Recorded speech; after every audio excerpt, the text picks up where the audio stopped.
the stock market, meaning companies, new highs. I'm not fucking leaving. The show goes on. They're nuts. They know nothing. An online network called Internet. Well, it's very hip to be on the internet right now. Welcome, my degenerates. The rest of your life starts right now on Market Mania, the no bullshit approach to all financial markets, including cryptocurrencies, dark nets, top shots, NFTs, and of course, the largest casino in the world, the U.S. stock market. Joining me today are a couple of pontificators on these subjects, Matt Glantz and Brett Ritchie. We're going to be going over our pick of the day, of course. The end of the petrodollar is coming up. The VXX inverse volatility index has been going insane. Matt can explain that a little bit to us.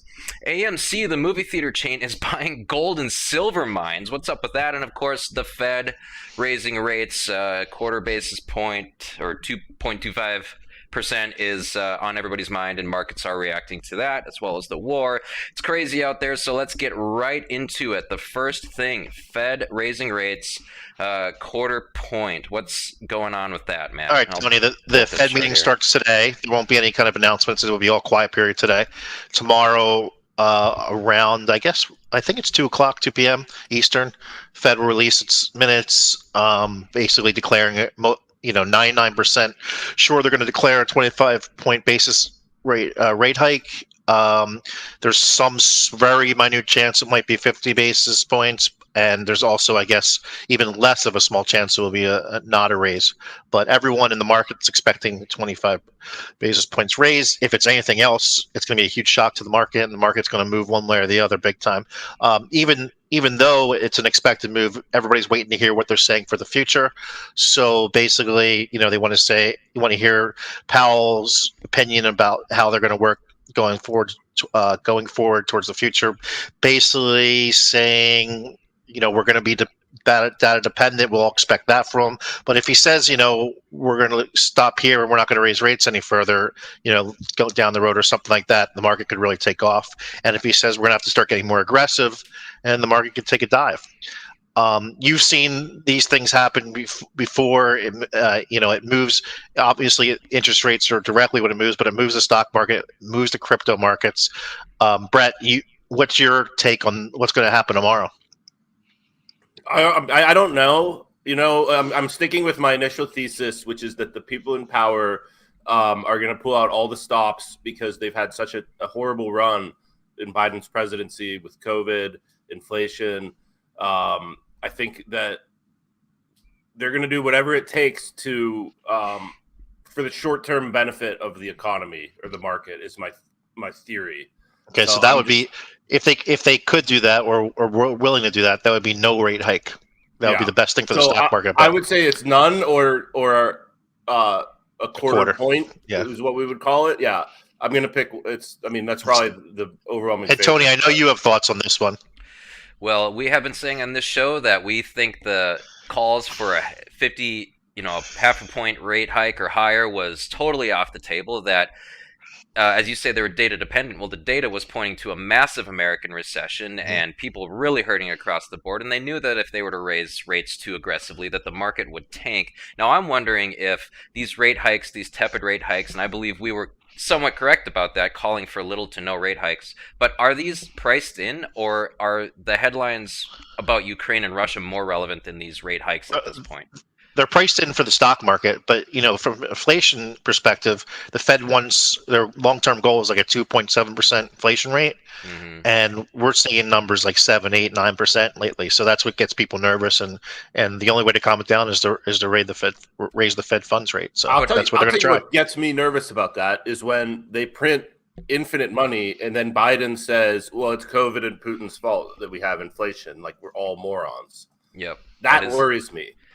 Very frustrating, and I got to say, even at a quarter point rate hike, if inflation's at 9-10% or higher, as we all understand it should be counted, how is a quarter point rate hike going to help at all? It's still free, fast money. They'd need to crank that like 9,000 basis points just to cover what our own government is claiming is the inflation rate. So what's the point of this really, Matt? Just to send a narrative out there?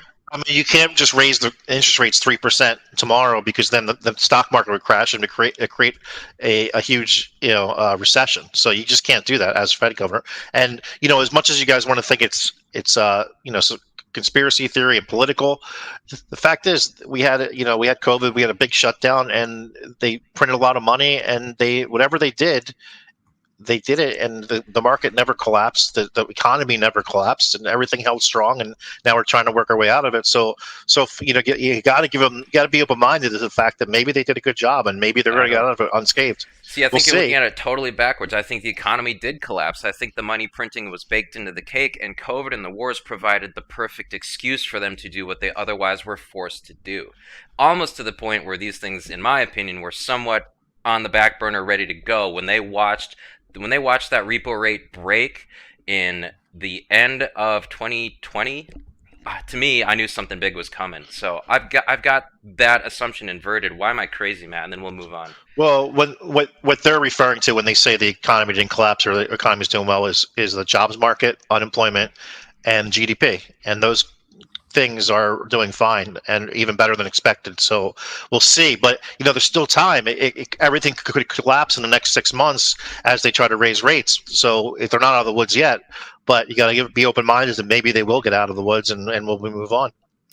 Well, my mind's so open, my brains are spilling out, but I just don't see a way out of this one. But we're going to move on to this very interesting story featuring one of our favorite meme stonks, AMC, which was the prettiest belle at the ball for the longest time with the Wall Street Bets apes. And now that's just a movie theater chain buying Highcroft Mining Holding Corporations. They'd have a 22% stake in the company now, and the HYMC ticker just exploded on that news. Now I've got a couple of questions. I guess one major one: why is AMC, a movie theater chain, getting into gold and silver mining? Of course, I have a lot of thoughts on gold and silver, but Matt, what do you think of this one? Well, I don't have much faith in that CEO in AMC. I think he's kind of cuckoo, and he's a salesman. He's like a used car salesman, and the AMC business, the future of the movie theater business is no good. He knows that. So whatever way he can invest in other things for his company is probably good for his own personal stock in the company. So I have no idea what's going on. It seems like a lot of shenanigans.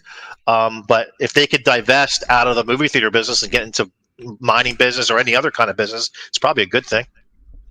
Well, interesting, too, that they're getting into gold and silver mines. Is there some more significance behind otherwise mainstream meme companies fleeing to commodities? Let me guess, you're thinking people are going to start using gold and silver to buy movie tickets?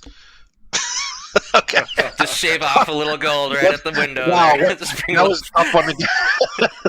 I don't know if the movie theaters are going to be running when the apocalypse comes, Tony. Yeah. But if so, you're going to get some good tickets. Hell yeah! I was like the front row seats. A little bit of radiation doesn't turn me off as long as the popcorn's going. So it seems like that CEO Adam Aaron is just chasing whatever the hottest thing is, and that's what he's doing right now because commodities are the hottest thing going. Honestly, was that a bad strategy in the last 2 years? AMC is probably in a much better spot. If you're doing that only to get your stock price boosted, it kind of lessens the effect each time you do a shenanigan like that, and in the long run, it's not going to affect the stock at all, and it's actually going to be harmful for the stock if that's the reason he's doing it.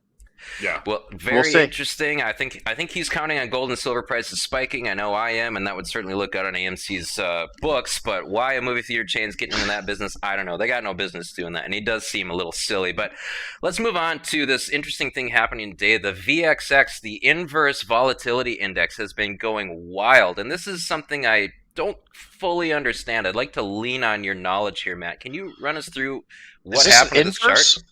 This is the VXX. Is the VXX an inverse? Let me look. I don't know. It's not inverse. It's like a 2x or a 3x. It's supposed to. Okay, so the VXX is an ETN, which is ETN is similar to an ETF, which is exchange traded fund. For an ETN is exchange traded note, which means it's not based on stocks; it's based on other instruments.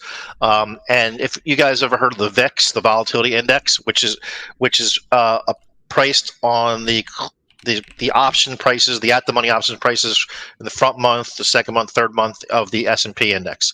Okay, so that is a very good indicator of where volatility is in the market, at least for the indices wise. So the VXX was was created a few years back, and it is sort of like an ETF where you can trade the price of the VIX. That's the idea behind it. And it's been tracking it pretty well for the last few years, no problems. And then all of a sudden, a couple of days ago, Barclays, who owns the VXX, they produced this index or this ETN. They decided that they can't issue any more shares that like they usually do because of volatility in the space, and I don't know. It seems like there was a lot of risk behind it they weren't willing to take, and so they closed adding new shares or adding new units to this ETN. And what that does is it halts the supply. So the demand, if the demand keeps rising and the supply doesn't go up, the price is going to keep going up. So what it effectively does is create a huge short squeeze. And anybody that's short, say there's some hedge funds that are short this thing, if they have to cover and there's no more supply, they have to find sellers, and there's no sellers. So this thing's just going wild. And it's supposed to mimic the VIX and be based on the movement of the VIX, which is the volatility index. But right now, it's just moving on its own, just keeps going higher. It was halted a few times today. Right now, it's up 19%, but it was up like 40% at one point. And it's scary because it's supposed to mimic something, it's supposed to track the VIX, but really it's just moving on its own because of what Barclays did the other day. And now they announced today they're going to do the same thing on an oil ETN, which is a symbol. It's actually the symbol's OIL. So there could be a short squeeze in that one. So there's a lot of shenanigans lately with the, you guys talked about the London Metals Exchange. This is very similar, and Barclays is a British company, so I don't know how that relates, but it's really shady stuff. It's scary. And you guys can come up with all the conspiracy theories in the world, and actually in this case, they're probably true. That's right. Thank you, Matt. I'll take that. Thanks for that explanation. I mean, I've always kind of tried to get a little bit of a better handle on that, and I think I'll know now. I know just enough to lose a lot of money as I trade it, so that'll be exciting, and I'll let you know how much I lose. Moving on to what I think is another interesting story, the end of the petrodollar, as China communicates with Saudi Arabia to trade oil in yuan. Now, of course, it's going to affect the U.S. dollar because so much of world trade, and especially on the SWIFT system, relies on the U.S. dollar being used as the sole currency to trade oil internationally. And once we no longer have that much fake demand for dollars, of course, it's going to collapse, and we'll have 2 or 3 competing world reserve currencies. Certainly, nations will need more dollars on their FX exchanges. So, I believe that things like this will drive down the dollar, will drive up gold and silver, and I believe that relates directly to why companies like AMC are buying gold and silver mines. Am I drawing too many connections between dots here? Am I seeing a constellation that doesn't exist? What do you think, Brett? No, I think you make a good point. I mean, the U.S.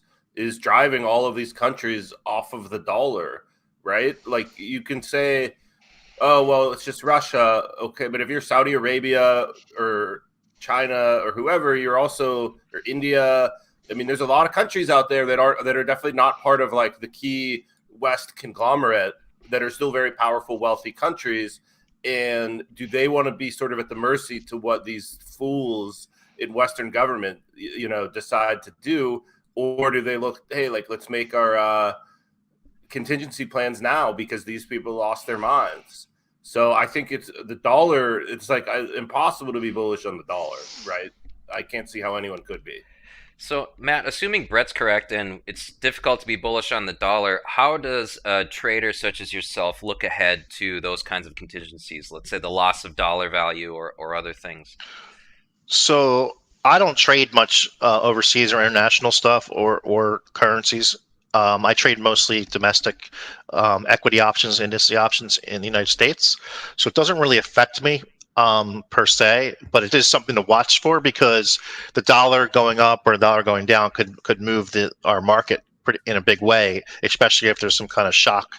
But basically what Brett was saying, what I agree with is, the U.S. the dollar has become the dominant system in the world. The U.S. knows it, and now the U.S. is kind of flexing their muscles. Biden's flexing muscles, saying, "All right, if you're going to invade Ukraine or you're not with us, China, fuck you. You don't get to use the dollar anymore."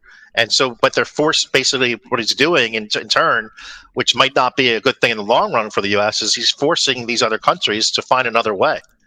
And what he's doing long term is when they find another way, that means the value of the dollar or the necessity of the dollar becomes lessened in the world.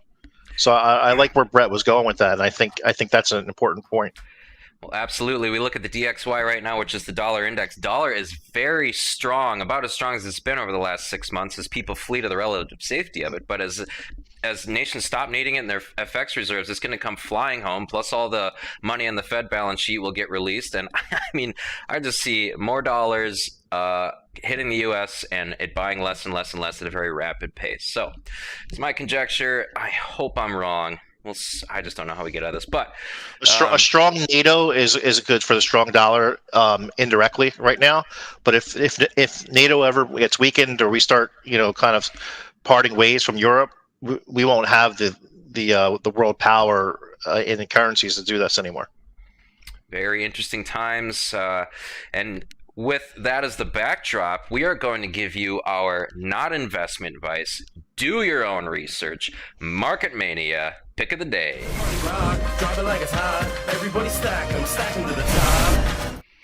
Okay, I got a couple of hot ones today. Oh, geez, grabbing the wrong screen here. Let me just fix that real quick. And Matt, what have you got for us today?